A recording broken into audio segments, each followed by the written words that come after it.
Hey everyone, today I'm going to show you how I built this modern mini bar. I started off by measuring out all the pieces I'll be using for the side panels on this 3/4 inch radiata plywood.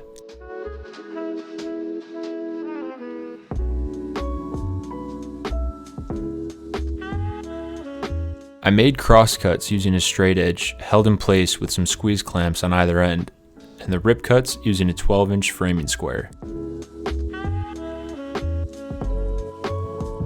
These methods just help ensure I'm cutting in straight lines and getting me those crisp 90-degree angles.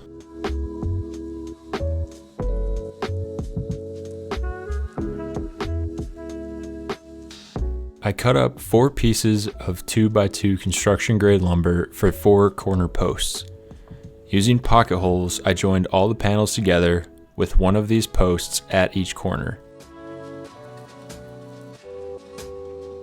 On the side panels, I used 3 pocket holes on each side, and the back panel I used 4.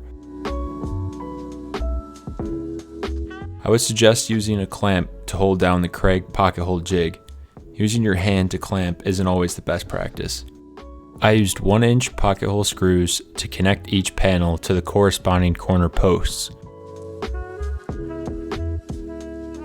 I found it much easier and more accurate to screw the panels down from the top rather than from the side. I felt like it was easier to keep the panels square.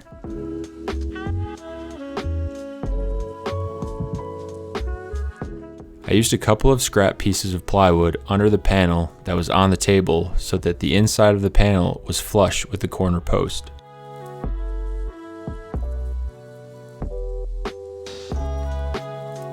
Once the cabinet was assembled, I measured to cut the bar top.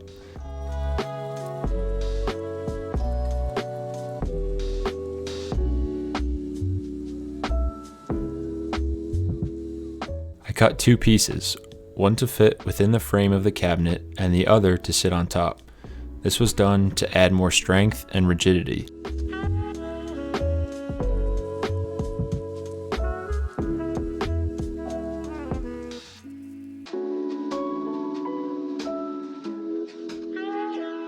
If I was going to do this again, I would have just cut these pieces with my circular saw. It would have saved me time and avoided going back to square all the edges up after it was installed. Onto the inside of the cabinet, I cut a piece to span the front where the shelf will be held up. I used spacer blocks to ensure that it was installed at the right height from what will be the floor.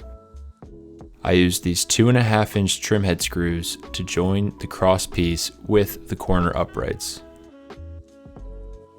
I quickly realized how much easier it would be to use a clamp to hold the cross brace in place rather than struggle trying to hold it myself.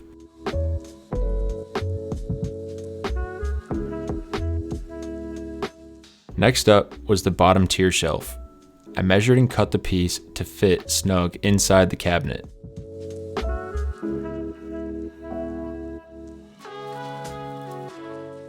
Again, I used some scrap pieces as spacer blocks to get it to the right height as I was installing it.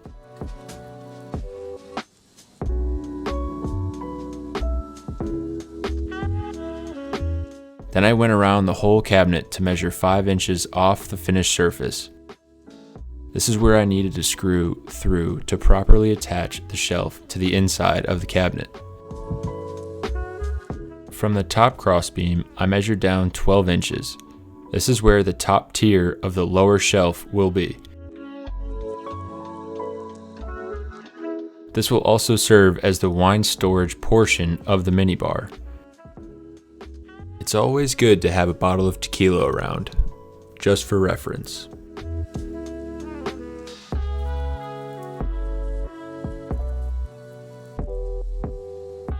I repeated the same process to join the shelf properly to the inside of the cabinet.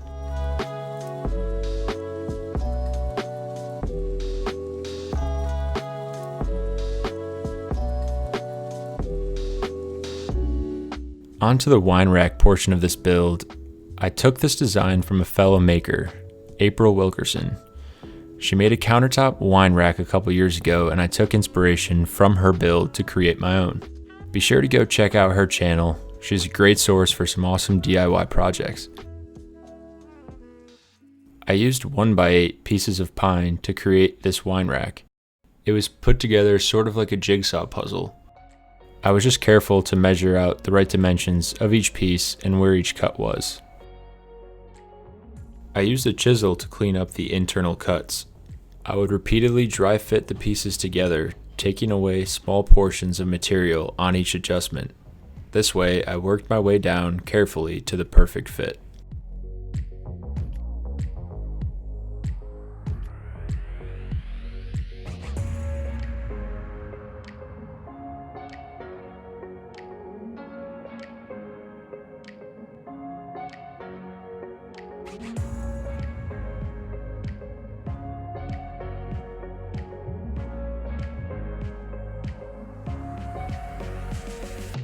Before I start sanding all these pieces, I was wondering if you have plugged into my Instagram yet. It's where I upload the most content on my current projects, my inspirations, and I share plenty of work from fellow makers and creators.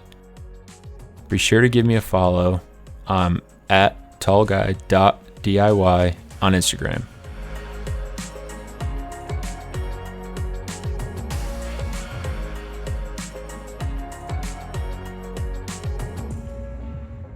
Now the sanding is complete, I fitted all the pieces together, and then once I knew the fits were good, I used my brad nailer to pin each piece.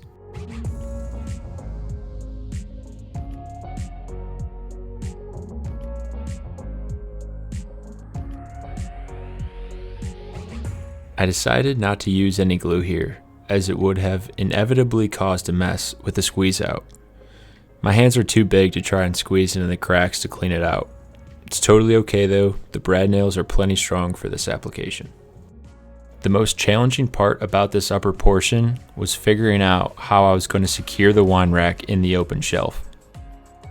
What I ended up doing was creating a frame, preset to a certain depth so that the wine rack itself could not shift forwards or backwards when taking bottles out or placing them in. I used 1x2 inch pine and secured these pieces with a small bead of glue and the brad nailer.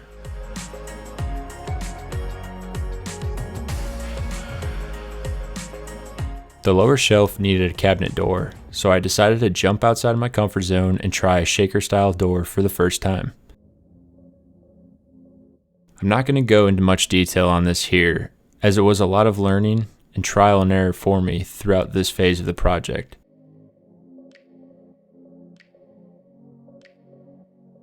However, I will be releasing a much more in-depth process on the building of a door just like this one very soon. So make sure you hit that subscribe button so you don't miss out on that release. I used edge banding to cover up the plywood edges on the top of the minibar. It is a pretty simple process where you use an iron to heat up the adhesive on the banding, then stick it onto the desired surface. I used a razor blade to trim it down flush with the bar top. Before sanding, I filled in all the screw holes and imperfections with wood putty. Then, I sanded the entire piece with my random Orbital sander, going from 80 grit all the way up to 220. For the finish coat, I used Varathane's satin finished oil-based interior stain in pecan. Once the stain had a full 24 hours to dry, I was done. I'm really happy with how this project came out. That pecan finish really pops in its new environment. There were many new methods I utilized throughout this build. However, they were all very manageable for any DIYer. If you would like to see the cut list and read the article to go along with this build, head over to my website, tallguydiy.com. They'll be up very soon. I hope you enjoyed following along, and if you'd like to see more consumable creations, check out these suggested videos. Until next time, I'm Mike, the Tall Guy DIYer.